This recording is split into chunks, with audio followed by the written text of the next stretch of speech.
বেশসম বেহায়া বেলাজা বেশসম বেহায়া বেলাজা যারা নামাজ পড়ে না তারা বেশসম যারা রোজা রাখে না তারা বেহায়া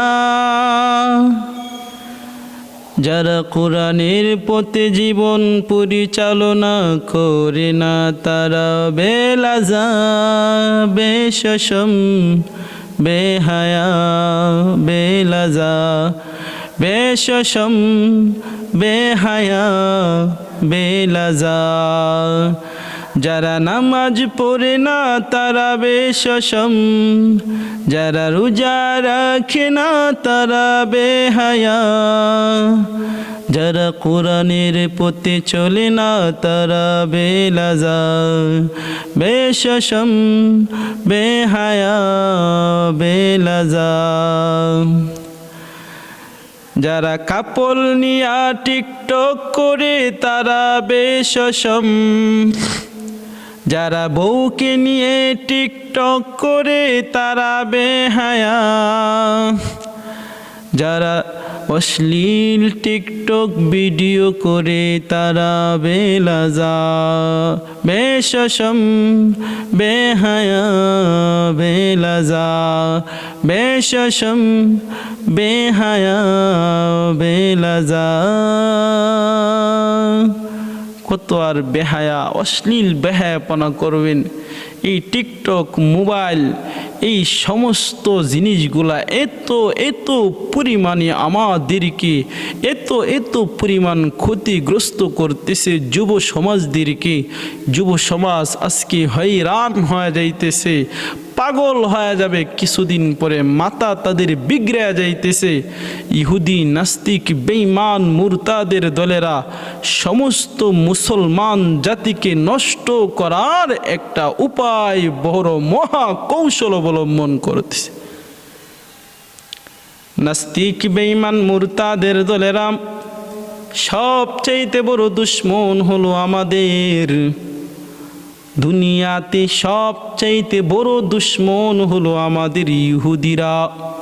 নাস্তিক বেঈমান মুরতাদের দলেরা তারা কি পরিমাণ আমাদের পিছনে লাইগাছে, নবীর পিছনে লাইগাছিল আবু জাহেল আবু লাহাব। ওই যে মুসা পয়গম্বরের পিছনে লেগেছিল ফেরাউন, ওই যে পয়গম্বর ইব্রাহিম খলিলুল্লাহর পিছনে লাইগাছিল ওই যে নমরুদ। আমাদের নবীর পিছনে লেগেছিল আবু জাহেল আবু লাহাব, কিন্তু তারা এক পর্যায়ে ধ্বংস হয়ে গেছে। এখন সমস্ত মুসলমান জাতির পিছনে ইহুদি নাস্তিক বেঈমান মুরতাদের দলেরা, হিন্দু মালুয়ানদের দলেরা মুসলমানদের পিছনে লাইগা গেছে। কিভাবে তাদেরকে ধ্বংস করবে, কিভাবে তাদের ঈমান হারা হয়ে যাবে। সাবধান সাবধান রে মুসলমান যুবক ভাই, ঈমানটারে মজবুত করো, ঈমানটারে দৃঢ় রাখো, কারণ তোমার আমার আসল পুঁজি হলো ঈমান। একটা মুসলমানের সবচাইতে বড় সম্পদ হলো ঈমান।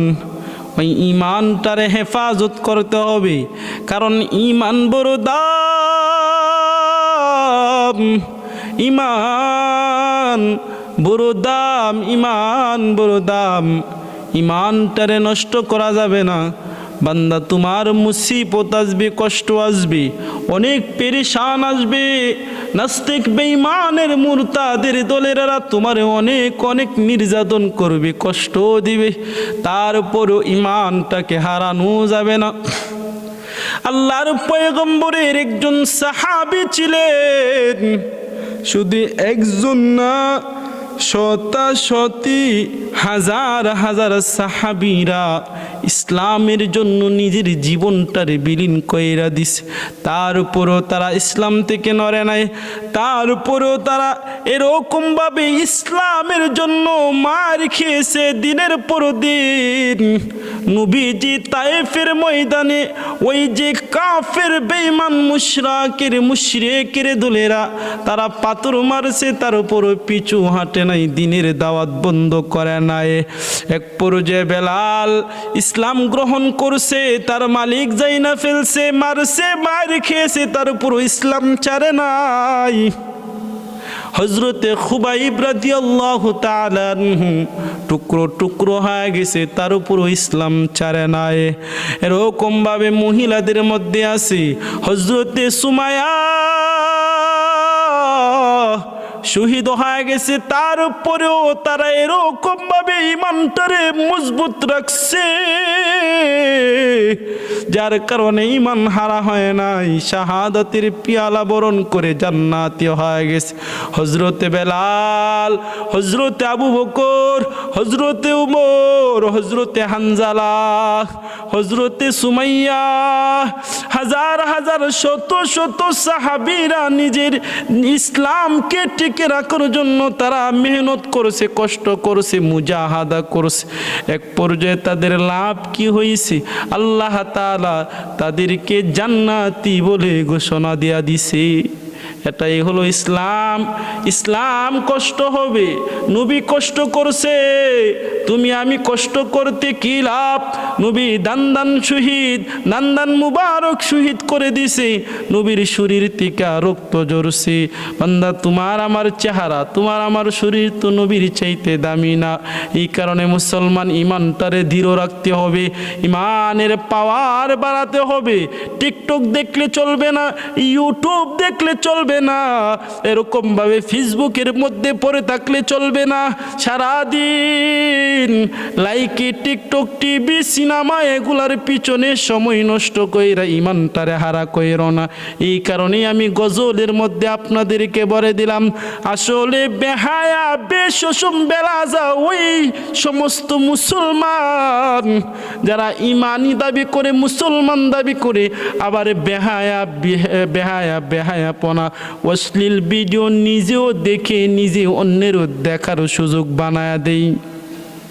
এই কারণে আল্লাহ আমাদের সবাইকে অশ্লীল বেহায়াপনা থেকে আমাদের সবাইকে হেফাজত করুক, ওই যে মোবাইল নামক গজব থেকে আমাদের সবাইকে হেফাজত করুক। কারণ মোবাইল একমাত্র আমাকে আপনাকে ধ্বংস করতেছে, এমন পরিমাণ ধ্বংস করতেছে জাহান্নামের কিনারায় নিয়ে পৌঁছায় দিতে।